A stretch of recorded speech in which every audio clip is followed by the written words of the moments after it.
আল্লাহ নামের জিকির করবে যারা, আল্লাহর কাছে প্রিয় তারা, আল্লাহর কাছে প্রিয় যারা, জান্নাতে প্রবেশ করবে তারা, জোরে লা ইলাহা।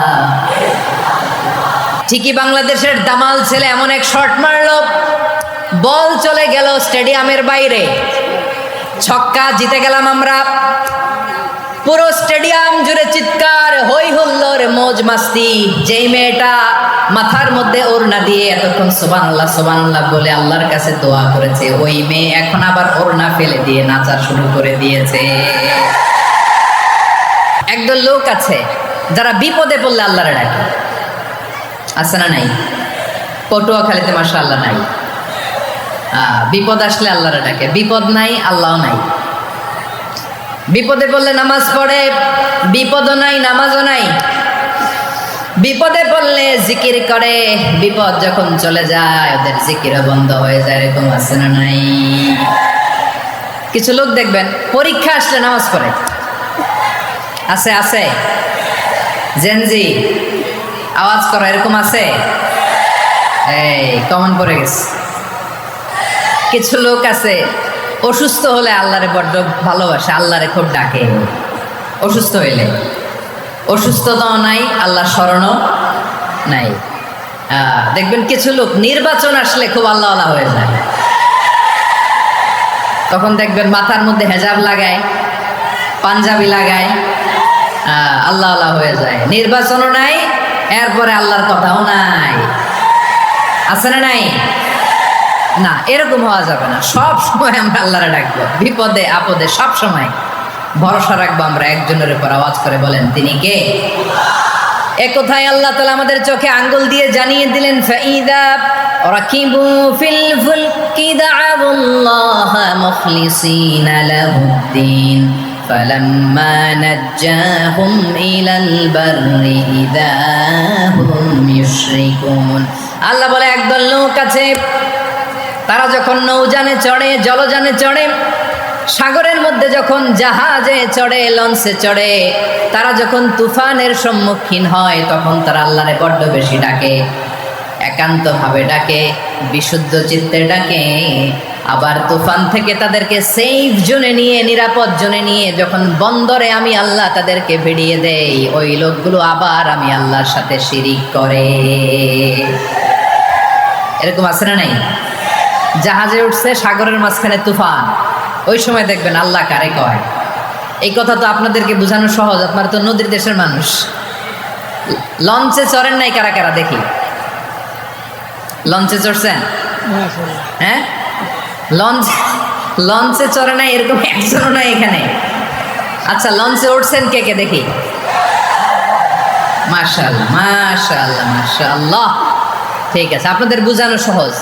আচ্ছা, লঞ্চে উঠে তুফানের সম্মুখীন হয়েছেন, জলোচ্ছ্বাস সবাই, মাশাআল্লাহ।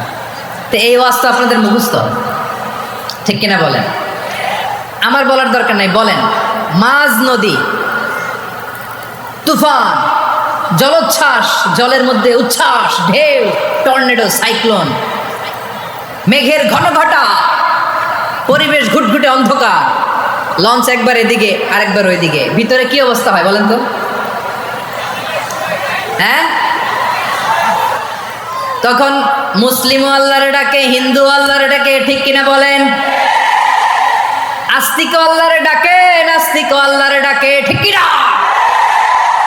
লঞ্চের ভেতর, স্টিমারের ভেতর কান্নারে রোল পড়ে যায়, চিৎকারের রোল পড়ে যায়, সবার মুখ দিয়ে শুধু একটা আওয়াজ, লা ইলাহা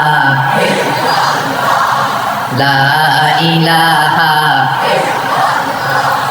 লা ইলাহা সুবহানাল্লাহ আলহামদুলিল্লাহ লা ইলাহা।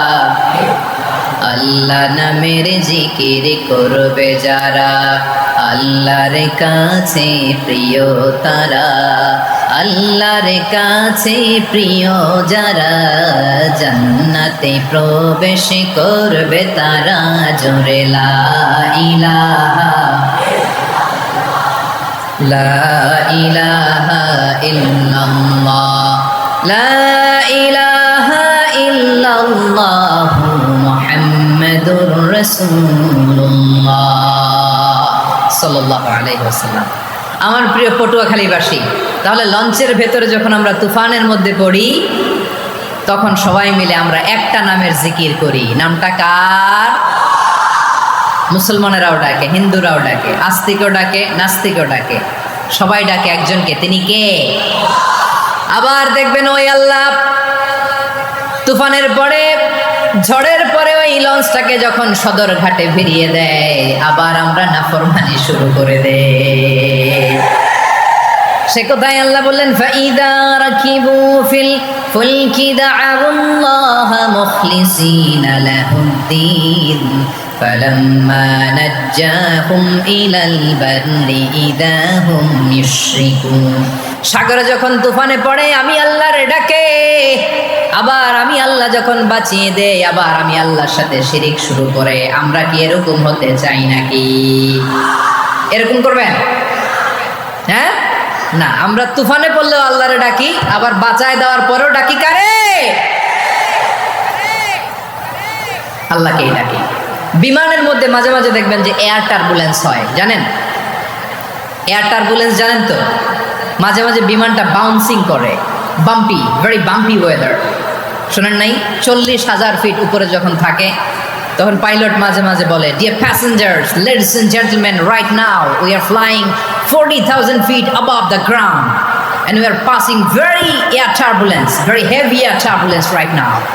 Please fasten your seat belt. দেখবেন মাঝে মাঝে বলে যে, ভদ্রমহিলা, ভদ্র মহোদয়গণ, আমরা 40,000 ফিট উপর দিয়ে যাচ্ছি আর এয়ার টার্বুলেন্স ফেস করছি, মেহেরবানি করে আল্লাহর হস্তে সিট বেল্ট বাঁধুন। তখন বিমানটা এরকম বাউন্সিং করে, শেকিং করে। আপনারা মুখোমুখি হয়েছেন? ইদানিং এই এয়ার টার্বুলেন্স বেড়ে গিয়েছে। গত বছর আমার ইন্টারন্যাশনাল অনেকগুলো ফ্লাইট ছিল, তো আমি দেখলাম যে আগের ফ্লাইটগুলোর তুলনায় এখন এয়ার টার্বুলেন্স খুব বেশি। আমি একটু রিসার্চ করে দেখলাম, ক্লাইমেট চেঞ্জের কারণে, জলবায়ু পরিবর্তনের কারণে আকাশের বাতাসের মুভমেন্টে পরিবর্তন হয়েছে, ফলে এখন বিমান শেকিং করে বেশি, বাউন্সিং, বাম্পি ওয়েদার। তো বলেন তো, 40,000 ফিট উপরে যখন আপনি, কয় হাজার ফিট? সবাই বলুন, কয় হাজার ফিট? 40,000 ফিট উপরে যখন আপনি, তখন যখন বিমানটা এরকম বাউন্সিং করে, সবাই যখন ভমিটিং করে বিমান নষ্ট করে দেয়, বমি করে, তখন বাঁচানোর কে আছে আল্লাহ ছাড়া? কেউ আছে? ওই মুহূর্তেও সবাই মিলে একজনের ডাকে আওয়াজ করে বলেন, তিনি কে? মাঝে মাঝে কিছু সোশ্যাল মিডিয়ায় কিছু ভিডিও পাওয়া যায় যে হেভি যখন এয়ার টার্বুলেন্স হয়, 10 সেকেন্ড 15 সেকেন্ডের কিছু ভিডিও পাওয়া যায়, বিমানটা এরকম বাউন্সিং করছে, বাম্পি ওয়েদার, কাঁপছে, মানুষগুলো বমি করছে, অক্সিজেন মাস্কগুলো সব ঝুলে পড়েছে, বিমানটা শুধু কাঁপছে। তখন দেখবেন বিমানের ভেতরেও এরকম লঞ্চের মতো চিৎকার আছে না নাই? বিমানের ভেতরেও তখন চিৎকার। গত বছর হিথ্রো এয়ারপোর্ট থেকে সিঙ্গাপুর এয়ারলাইন্সের একটা ফ্লাইট, হিথ্রো টু চাঙ্গি, একটা ফ্লাইটে এমন বেশি এয়ার টার্বুলেন্সের শিকার হয়েছিল ওই এয়ারক্রাফটটা, 33 জন যাত্রী সেখানে আহত হয়েছে, একজন যাত্রী নিহত হয়েছে। কেবিন ক্রুজ, এয়ার হোস্টেস যারা আছে, একজনের নাক ফেটে, চোখ ফেটে, কপাল ফেটে, ব্লিডিং হয়ে শয়লাম।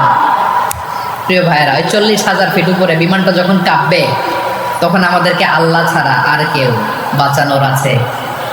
এত আসতে বললে হবে? ওই কঠিন মুহূর্তে আমার বাবা আমারে বাঁচাতে পারে, আমার বন্ধু আমারে বাঁচাতে পারে। এই গ্রাউন্ডে, জমিনের বুকে আমার প্রোটোকল, আমার ক্ষমতা, আমার দাম্ভিকতা, কোনো কিছু আমারে বাঁচাতে পারে একজন ছাড়া। চিল্লায় বলতে হবে, তিনি কে?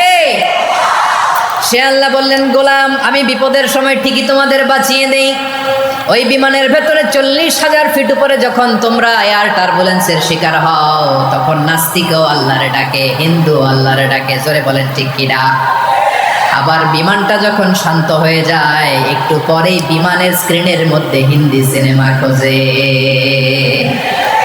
বিমানের স্ক্রিনে কিন্তু বিশাল ওখানে আফলাম, ফিল্মের একেবারে বোঝাই করা। বিমানটা শান্ত হলে আবার হিন্দি সিনেমা দেখা শুরু করে। একটু আগে ডাকছিল কারে কারে দেখবেন বাংলাদেশে আমাদের ক্রিকেটাররা যখন অন্য কোনো দেশের সাথে খেলে, অনেক সময় এমন হয় বল বাকি একটা, রান দরকার 6টা।